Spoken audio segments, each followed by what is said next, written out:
C'est encore une fois votre bien-aimé Paul Ariel Malimtoto, serviteur de Dieu par sa grâce.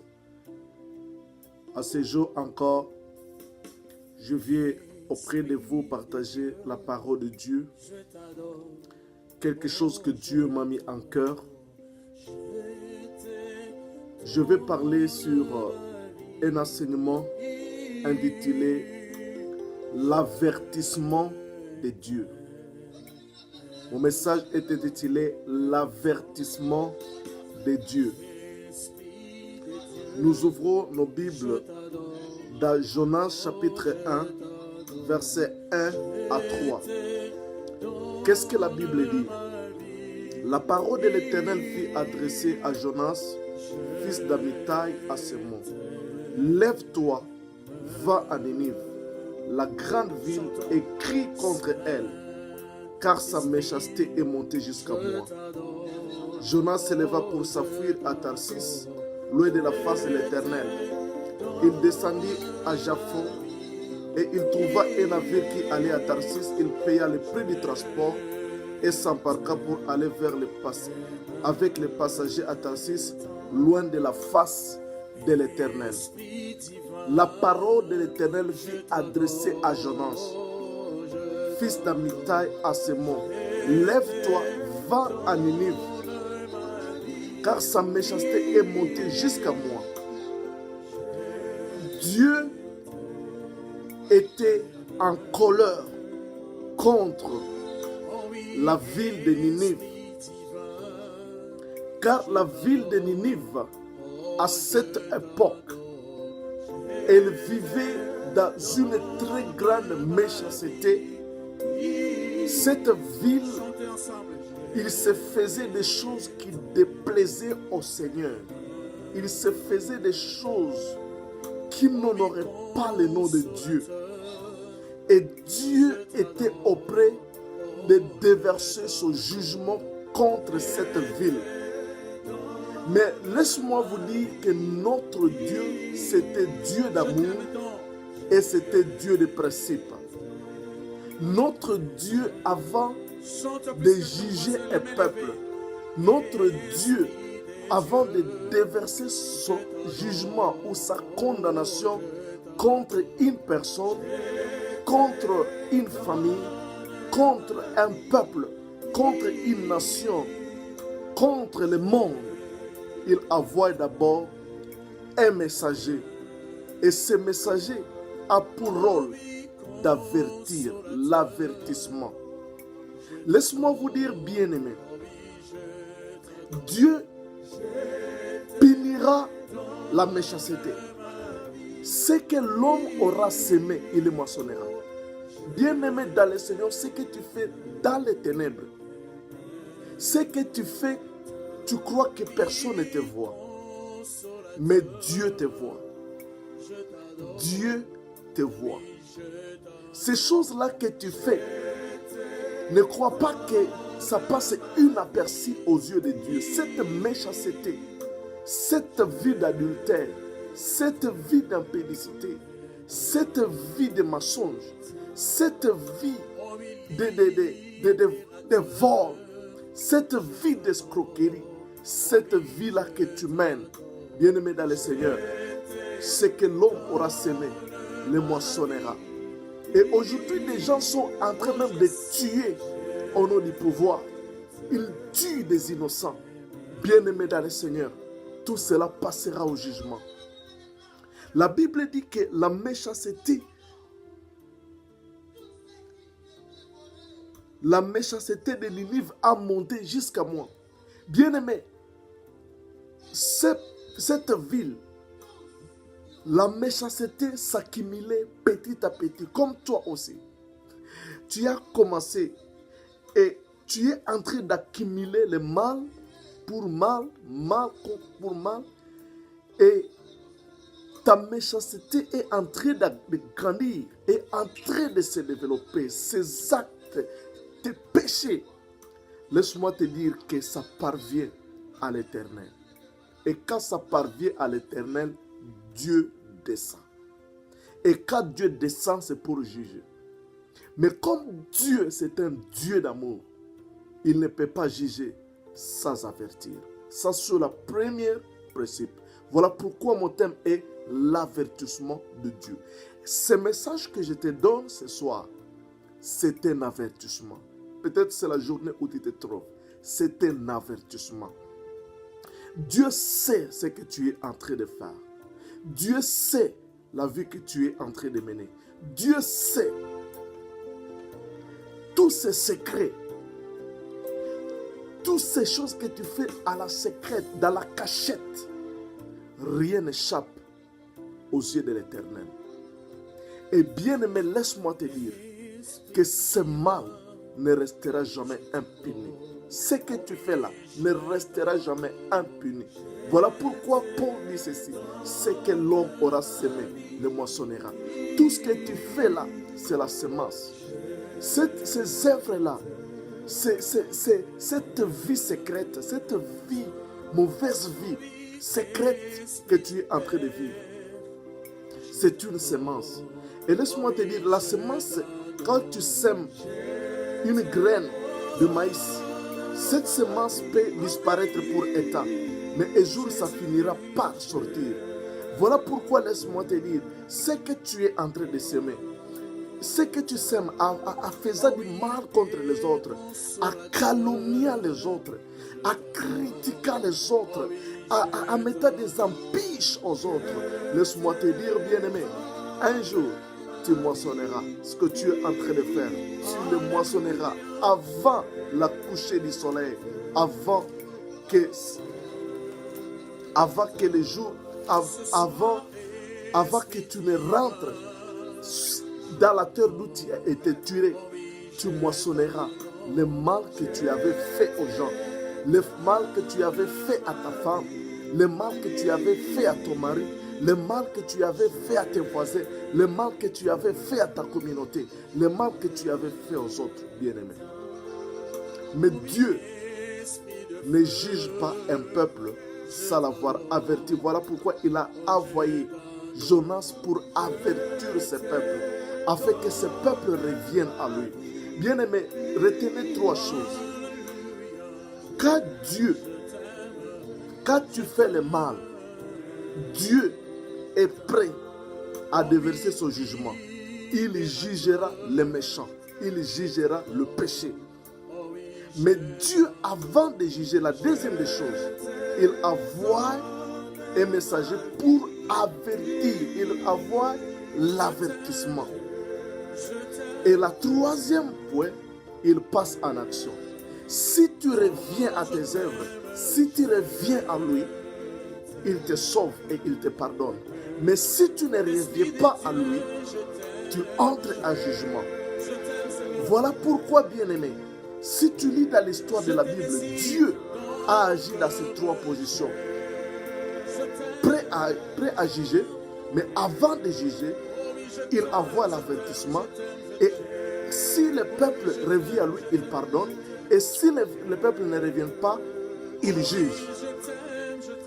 Vous allez constater, quand Dieu était auprès de juger la terre, parce qu'à cette époque-là, il y avait la méchanceté au temps de Noé. Les gens vivaient dans la méchanceté. Les gens faisaient ce qu'ils voulaient.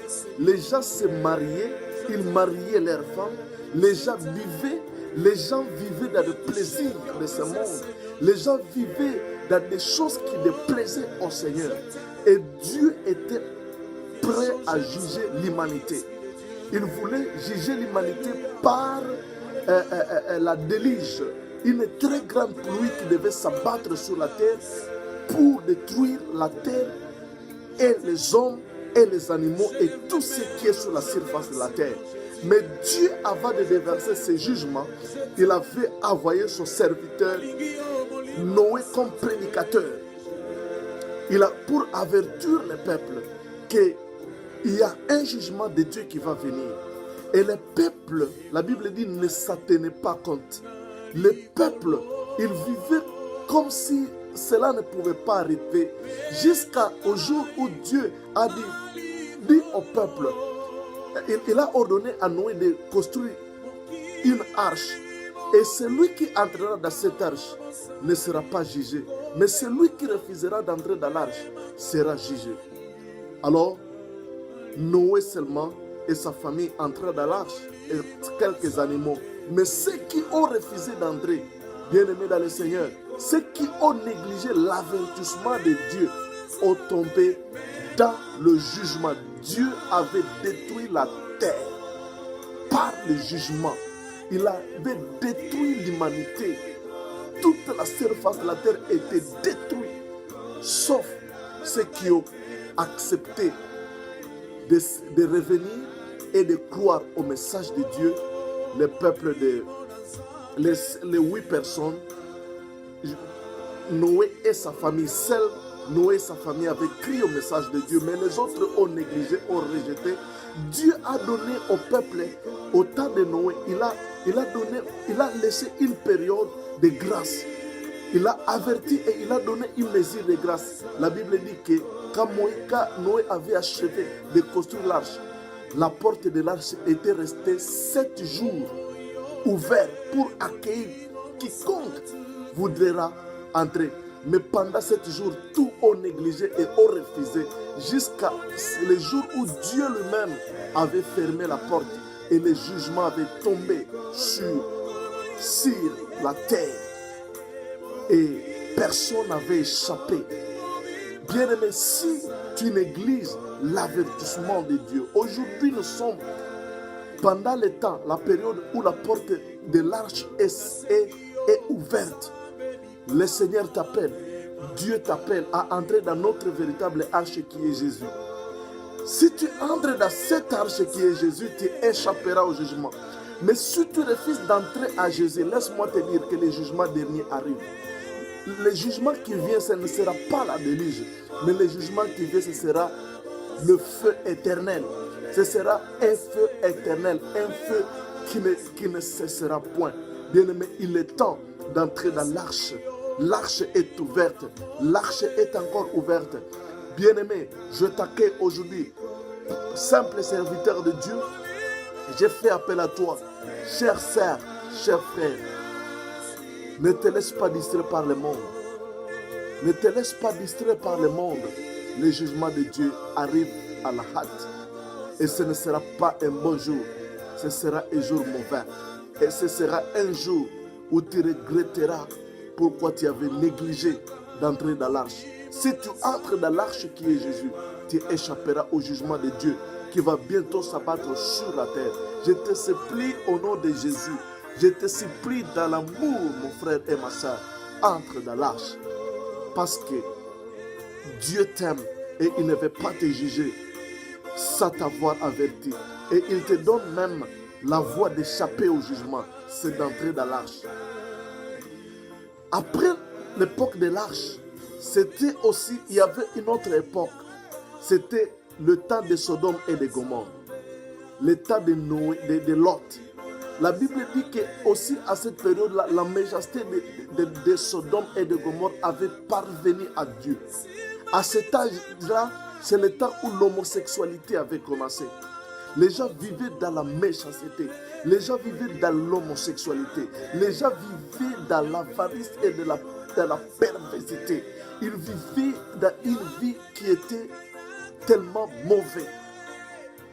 Et Dieu, comme il ne juge pas sans avoir averti, il envoya des anges pour avertir les sodomites, le peuple de Sodome et de Gomorrhe. C'était une nuit seulement où Dieu a donné à ces gens une mesure de grâce. La Bible dit que Noé est allé voir même ses gendres, mais ses gendres croyaient qu'il faisait de la blague. Jusqu'à ce que les anges ont pris Noé et sa femme et sa famille, ils les ont amenés en dehors de la ville. Et la Bible dit que le matin, c'était la pluie de feu qui avait tombé sur Sodome et Gomorrhe. Et personne n'avait pas échappé. C'était le jugement de Dieu. That was the judgment of God. And my brother and my sister, laisse-moi te dire que le jugement arrive. Je t'en supplie, ce ne sera pas de l'aventure. Je te supplie au nom de Jésus. Je vois ce jugement en train de venir. Je t'en supplie, ma soeur. Il est temps de venir et d'entrer dans l'arche de Noé. Parce que ce ne sera pas un beau jour ce jour-là. Tu es en train de voir ces plaisirs-là comme étant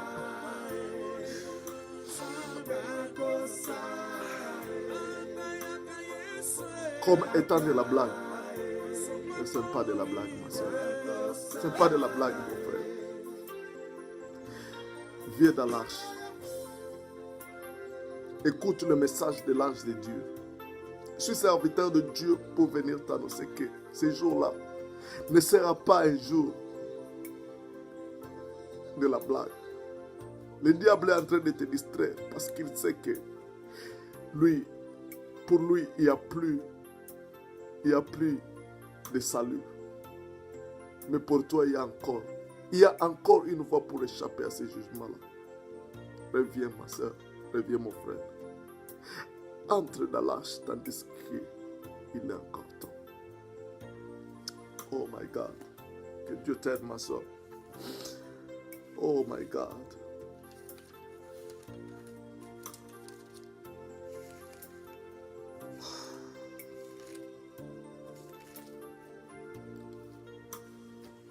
Oh my God.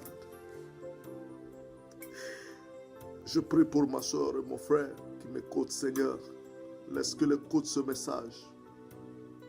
Bien-aimé, le jugement qui vient, ce sera un jugement éternel. Ce ne sera pas un jugement de 3 jours, de 4 jours, ni de 5 jours. Mais ce sera un jugement éternel. Ce sera pour l'éternité. Dans l'affaire.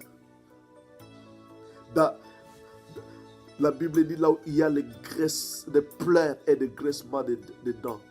Pour l'éternité, mon frère. Ce n'est pas pour un jour. Que ce plaisir de 3 jours, de 4 jours, d'1 année, de 2 ans, de 3 ans, de 30 ans, ne puisse pas laisser que tu puisses aller passer ton éternité dans l'affaire, mon cher. Yahweh Kangolanga. Ingo na yo, namakasi na yo, Yahweh Kangolanga, Yahweh Kangolanga,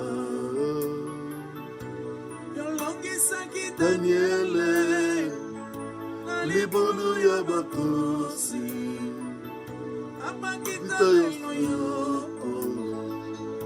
Yahweh Kangisanga.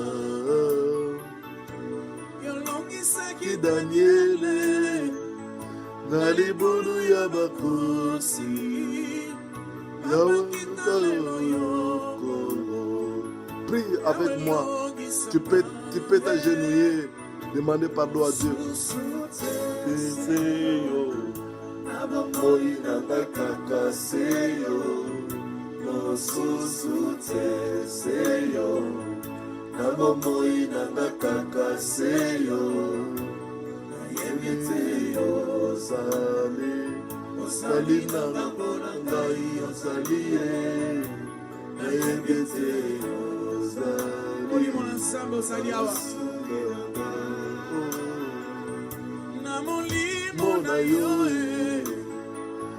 Namapasi na yo, Yahweh Kangolanga, Yahweh Kangolanga. Yolongisaki Daniele, na libulu ya bakosi, Yahweh kitalelo yo, Yahweh longisanga. Yolongisaki Daniele, na libulu ya bakosi, Yahweh kitalelo yo, Yahweh longisanga. Mosusu te seyo, na bomoi na kaka seyo. Mosusu te seyo, na bomoi na kaka seyo. Na yebete yo zali. Mama Karabo Santa Balaba. Seigneur, je demande pardon. Je demande pardon, Seigneur de grâce, pour ma soeur et pour mon frère, Seigneur de grâce, qui vivent encore dans le péché, qui vivent dans l'impudicité, dans le mensonge, qui vivent dans une vie qui ne te plaît pas, Seigneur de grâce, qui vit dans l'escroquerie, dans l'ivrognerie, dans les mensonges, Seigneur de grâce. Laisse que ta pitié, Seigneur, vienne sur moi, sur mes enfants, sur ma famille, Seigneur de grâce, sur toute ma communauté, Seigneur de grâce, sur mon pays, Seigneur de grâce, mon Dieu, mon Dieu. Inonde mon cœur, inonde mon cœur.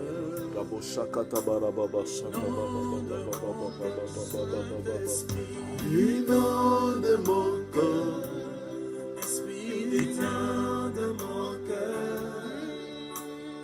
Bien-aimé dans le Seigneur, il y a un homme aussi que Dieu était auprès de juger. C'était le roi Ézéchias. Dans Ésaïe chapitre 38. À ce temps-là, chapitre 38, verset 1. Ésaïe 38, verset 1. En ce temps-là, Ézéchias fut malade à la mort. Le prophète Ésaïe, fils d'Amon, vint auprès de lui et lui dit: ainsi parle l'Éternel, donne tes ordres à ta maison, car tu vas mourir et tu ne vivras plus. Ézéchias tourna son visage contre le mur et fit cette prière à l'Éternel: ô Éternel, souviens-toi que je marchais devant ta face avec fidélité et intégrité de cœur, et que je fais ce qui est bien à tes yeux. Et Ézéchias se répandit d'abondance larmes. Puis la parole de l'Éternel fut adressée à Ésaïe à ces mots: va et dis à Ézéchias, ainsi parle l'Éternel, le Dieu de David, ton père. J'ai attendu ta prière, je vis tes larmes. Voici, j'ajouterai à tes jours 15 ans. Je te délivrerai, toi et cette ville, de la main du roi de Syrie. Je protégerai cette ville. Et voici de la part de l'Éternel les signes. Ok. Ici, c'est un homme que Dieu a envoyé son prophète pour aller lui dire: donne des avertissements, mets en ordre ta famille. Car tu vas mourir. Tu vas mourir. La Bible dit que Ézéchiel tourna son visage contre le mur et fit cette prière à l'Éternel.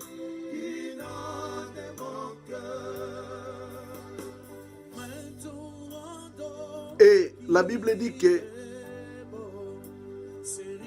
il a dit: ô Éternel, souviens-toi que je marchais dans ta fidélité. La Bible dit que Ézéchiel pleurant, Ézéchiel se repentant. Et Dieu envoya le même prophète qui est venu annoncer sa mort, que tu ne mourras plus, tu vivras. Bien-aimé, aujourd'hui je t'annonce que c'était un avertissement. Mais il y a une voie. Si tu tournes à l'Éternel aujourd'hui, si tu reviens au Tout-Puissant, avec les larmes, Dieu te pardonnera ce que tu as fait. Quel que soit le mal que tu avais fait, il te pardonnera.